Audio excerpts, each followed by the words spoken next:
राधे राधे। ये है गुरुवार महालक्ष्मी व्रत कथा।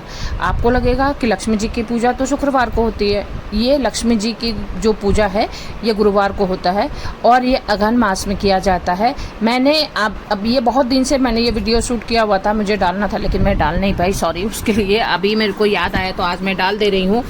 और ये व्रत में एक नारियल चाहिए रहता है, कलश के लिए एक कलश तो चाहिए, उसमें अंदर डालने के लिए हल्दी का गांठ चाहिए रहता है और एक सुपारी, कमलगट्टा और मतलब एक सिक्का चाहिए रहता है, इस तरह से। उसके बाद 4 पेड़ होते हैं, वो 4 पेड़ के पत्ते चाहिए रहते हैं इसमें, मतलब 4-4, 5-5। अगर आपके पास ये 4 पत्ते ना मिले तो कहते हैं पान के पत्ते से आप कर सकते हैं, नहीं तो जहाँ तक हो सके तो आप इस पेड़ के पत्ते को आप ले आना।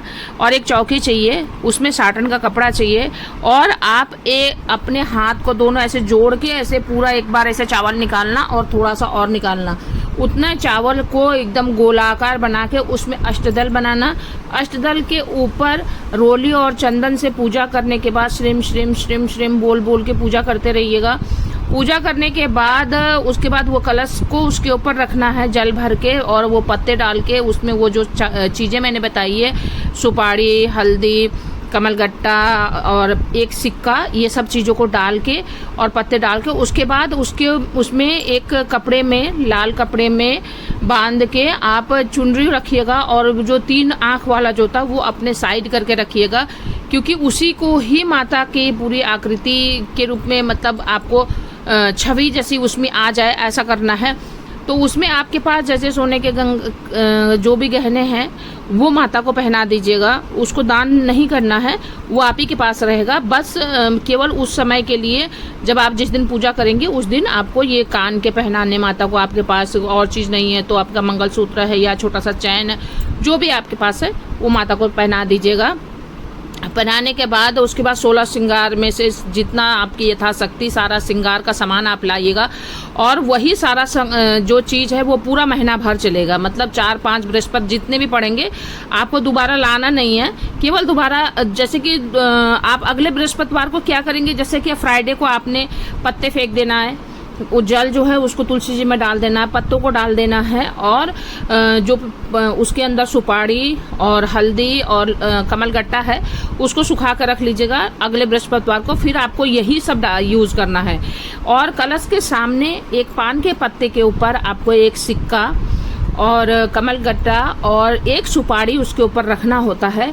और केवल फ्राइडे के दिन पत्ता हटा दीजिएगा और सुपारी को, वो जो सफ़ेद कपड़ा है जिसमें आप चावल रखी हैं, वो चावल के साथ ही इसको भी वहाँ पे रख दीजिएगा। और अगले बृहस्पतिवार को फिर आप वो चावल को फिर वैसे गोल बना के, अष्टदल बना के, उसी के ऊपर से नया जल और नए पत्ते, और उसके बाद ये पान का पत्ता भी आपका, ये जो सुपारी वाला है ये नया रहेगा, सिक्का और सुपारी वही वाला रहेगा। 16 श्रृंगार जो आपने चढ़ाया था वही खुल के फिर से चढ़ेंगे। आपको दिया बाती तो ताजा भाई नया करना पड़ेगा। फल फूल और नैवेद्य आपको यथाशक्ति आपके पास जो है वो चढ़ाइए। जो ऐसा चीज बना लीजिए जिससे आप फलाहार भी कर सकें। आप फल खा के भी व्रत रह सकती हैं, जल पी कर भी, केवल जल पी के भी व्रत रह सकती हैं। और तो पता नहीं कैसे कैसे व्रत रहता है, मेरे को नहीं पता, जल और फल वाला मेरे को पता है। तो ऐसे आप रह सकते हैं, बढ़िया से आप व्रत को करिए। करने के बाद और जो भी सामान है ना, लास्ट बृहस्पतिवार को आप इसको, ये जो चावल है ये किसी चिड़ियों को डाल दीजिएगा और जो गहने हैं वो आप अपने पास रख लेना।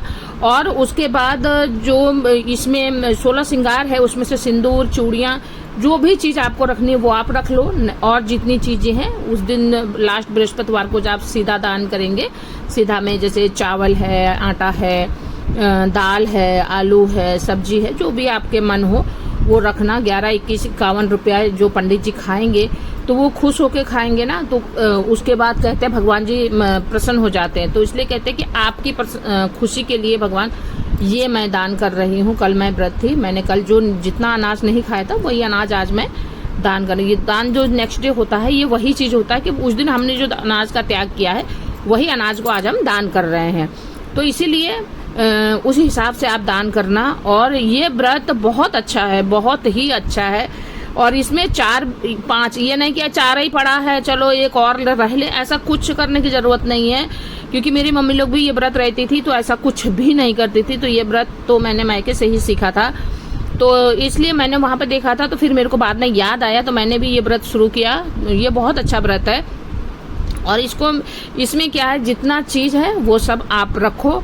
नारियल जो है वो आप अगर रखना चाहते हो तो बहुत लोग रखते हैं, अपने घर ही में रखते हैं और अगले बार जब पूजा करते हैं तो नया वाला रखते हैं और ये पुराना वाला विसर्जन कर देते हैं, मतलब महीने के आखिरी में जाके।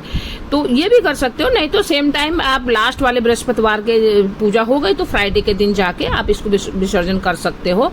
उसके बाद आप जैसे अभी 16 इसको खिलाओ और ये करो, तो आपके पास जैसा बन पड़े, जो बन पड़े, किसी आप जैसे कि भाई बहुत नहीं पहुंचे, आप नहीं कर पाएंगे तो आप फल ले लेना, जैसे 16 फल ले लेना, केला ले लेना चाहे या फिर और कोई फल ले लेना, अनार ले लेना, कुछ भी ले लेना। तो सुहागन और को बुला के उनको टीका लगा के और उसमें से सुहाग का जो सामान है उनको एक एक करके मतलब सबको दे देना। देने के बाद 5-5 रुपये का सिक्का उनको दे देना और वो फल दे देना। अगर आपके पास है तो उन्हें खीर पूरी का मतलब भोग लगाना। और यही व्रत है। Thank you. तो जो भी कथा है और जिस पेड़ के पत्ते चाहिए रहेंगे वो पेड़ और पत्ते सहित ही मैं आपको दिखा दूंगी, आपको पहचानने में आसानी होगी। और अगर आपको नहीं मिलता है तो आप पान के पत्ते के संग ये चीज़ कर सकते हो, नहीं तो अशोक के पेड़ के संग। और जो भी कथा है उसको मैं अगली बार बताऊंगी। थैंक